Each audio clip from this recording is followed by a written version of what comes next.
So, I suck at Dark and Darker. As most of you probably already know, Dark and Darker is a hardcore fantasy extraction game where you can choose between 10 different classes that each have their own unique set of skills and ability that help them survive in the dungeon and take out other players. And after taking an entire season off from the game to focus on school, my mechanics have gotten a bit rusty.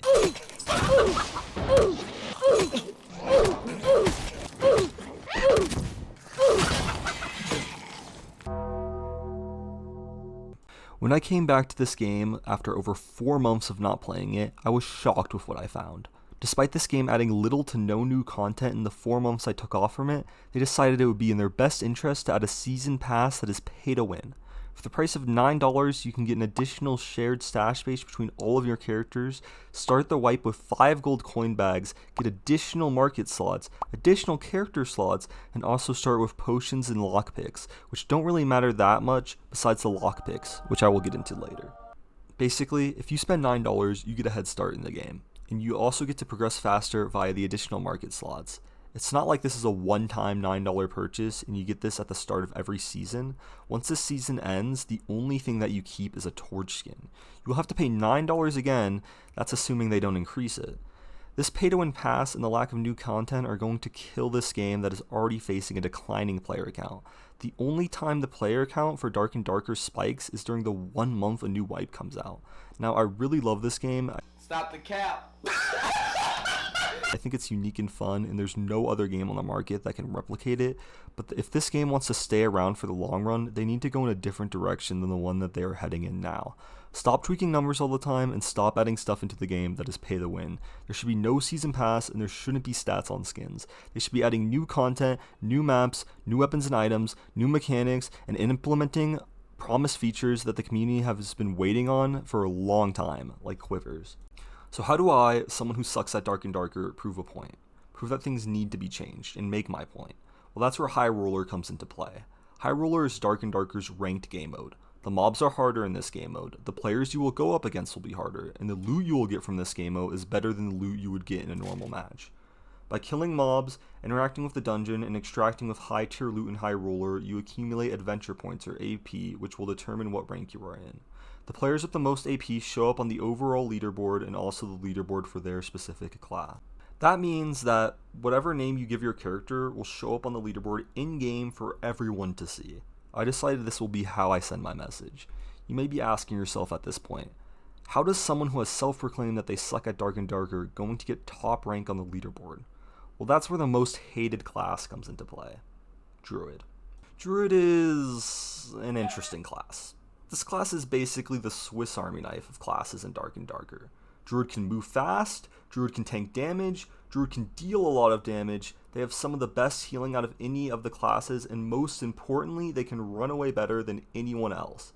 The community hates this class, and they have been asking the devs to nerf it since its release, but the changes they have made to Druid simply aren't enough. In order to get rank 1 Druid, there's only 2 mechanics you need to know. How to rat jump through doors, and how to panther chicken jump. If you put an hour of work into practicing both of these, you will be able to master these mechanics. Now the scoring in HR is a little bit scuffed.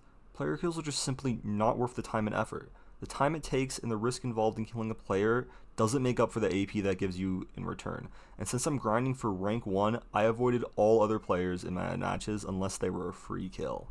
Now, the thing about Druid is only really overpowered in PvP when it comes to situations where both players are in gear. But in order to maximize the AP that I was getting per game, I was going into my matches in Squire gear so I could get more AP by looting what I would put on my character.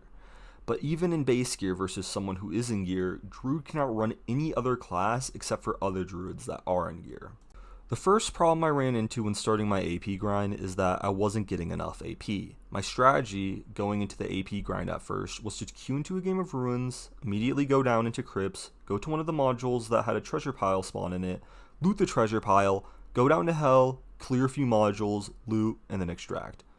This strategy has a few other problems. The first problem is that you only get AP for the first hit of the treasure pile, but not for the additional hits on the treasure pile. You will get additional AP via the treasure you extract with, but you don't get AP for the interaction. The second problem was that the treasure pile was usually always contested by another player and was usually contested by multiple players teaming with each other. The only treasure pile I could consistently hit without being bothered is the one inside of Maze, and that leads to my third problem. The modules and crypts are randomized, meaning that Maze and the other modules that spawn piles don't always appear on the map. And the fourth problem is that this way of grinding AP was way too inefficient. I would be getting around 450 AP for about 30 minutes of playtime. In order to fix one of these problems, I decided to switch the map I grind AP on to Frost Mountain. Frost Mountain is the only map in the game at the time of recording this video that is not randomized and also has a treasure pile on the first layer that isn't guarded by any bosses. I would take advantage of this and loot the treasure pile on the first floor before going down into the Ice Abyss, clearing out a few modules, and then leaving. This strategy also still had the problems of the fact that I wasn't gaining enough AP and I wasn't gaining AP efficiently enough. To try and solve my problems, I decided to give up on the treasure pile and focus on killing mini-bosses and looting chests around the map for AP. With this strategy, I was killing around 4 to 6 mini-bosses on the first floor of Frost Mountain, and then going down into Frost Abyss, where I would clear about 2 modules and kill 2 mini-bosses. This strategy granted me around 800 AP for runs, so I was getting around 800 AP in 25 minutes. While these rates were better, I knew I needed to get more AP if I wanted to get top rank, so that's when I switched up my strategy.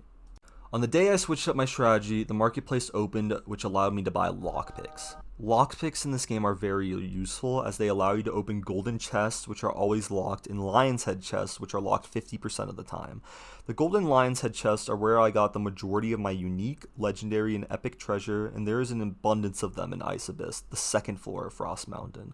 Instead of farming the first floor of Frost Mountain, I switched my strategy to immediately go down to the Ice Abyss and focus on killing Wendigos and opening the golden chest and lion's head chest and extracting with a full inventory of epic and legendary gear. Why I'm focusing on killing Wendigos in particular is because Wendigos give a lot of AP per kill, and you can kill them extremely fast by cheesing them and stabbing them in the heart. When you kill them, they are usually guarding a lion's head or a golden chest, and also when you kill them, they have a chance to drop their heart, which is a highly sought after item, which sells for a lot on the market. With this new strat, I was getting between 500 to 700 AP in 15 minutes, and this is the strat I used to get the majority of my AP. By using Druid's movement, I was able to get to the modules that had Wendigo spawn them faster than anybody else, and if I ever ran into anybody else, I could outrun or simply go into places where they couldn't kill me unless they were another Druid, allowing me to consistently extract.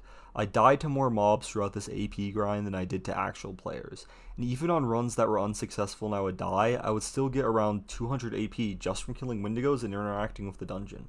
With a few days of grinding using this strategy, I was able to achieve my goal, and that is how I didn't pay to win and still got number 1. So let's talk about Druid. It might be a controversial take, but I do not think that Druid should be removed from the game. If you ask anyone who mains Druid, they find this class extremely fun to play, and the ability to move around the map in ways and speeds that no other class can make it more fun to play than any other class for Druid mains. I think other classes should have more movement options, and I also think there should be more options for dealing with Druids. I think a simple fix would be to make it so Druid can't shapeshift for a certain amount of time after taking damage, and the amount of time would scale depending on what you are hit by. For example, if you are hit by a two-hander, you should be able to shapeshift for 5 seconds, but if you are hit by a one-hand sword, it would be 3 seconds, 1 second for a dagger, maybe 2 seconds for a bow, so on and so forth. I think second, there should be rat traps that you can place on doors and in other places that all classes have access to and have to be disabled by druids in order for them to perform the rat door jump. Third is the scaling should be nerfed with both bear and panther form, but they shouldn't just release an update where they tweak numbers on druid without trying to add another external solutions like rat traps or the shapeshift cooldown on damage received. As for the changes I would make to High Roller, I would make player kills give significantly more AP. On players that are lower ranked, this number would be lower, but I think that for the time, effort, and risk involved in killing another player, you should be getting at the bare minimum 100 AP per kill, and more when you kill players that are a higher rank. I would also remove the randomization of the modules from Ruins and Goblin Caves, or add the Fog of War back, because currently those two maps are pretty much who has the most hours simulator, as the players with the most hours will be able to open their maps, immediately recognize all of the modules, and it would be no different than having a preset map for them. For the final change I would make, I would actually start to enforce the no teaming rule in High Roller, because currently, at least for the solos, the game is a total teamer fest. If proper changes to Druid and HR are made, and the devs focus on adding more content into the game instead of always streaking numbers on gear, then I believe that this game will continue to grow and become a top extraction game on the market. The money will come from people buying Legendary Edition and the cosmetics in the game since the content will be there. But trying to offer a pay-to-win pass in the current state this game is in is not the solution, and it's a slap in the face to the players who have stuck around with the game and believed in the devs' promise that they would not implement these kinds of features. I hope you guys enjoyed the video, and if you want to discuss anything in it or any changes you would like to see made to Dark and Darker, comment down below and I'll try and respond. I really wanted to stream my grind to rank 1, but my current internet situation does not allow me to stream. If y'all would like to see me release full gameplay of a match using my AP grinding strat, let me know in the comments as well. I would also like to take this time to announce when I am able to stream again. I will be streaming from twitch.tv/LordCanTV, and every single donation made to my stream from here going forward will be going to charity. Subs and ad revenue will still go towards myself and to help improve my stream setup, but donations made to the stream will all be going directly to charity.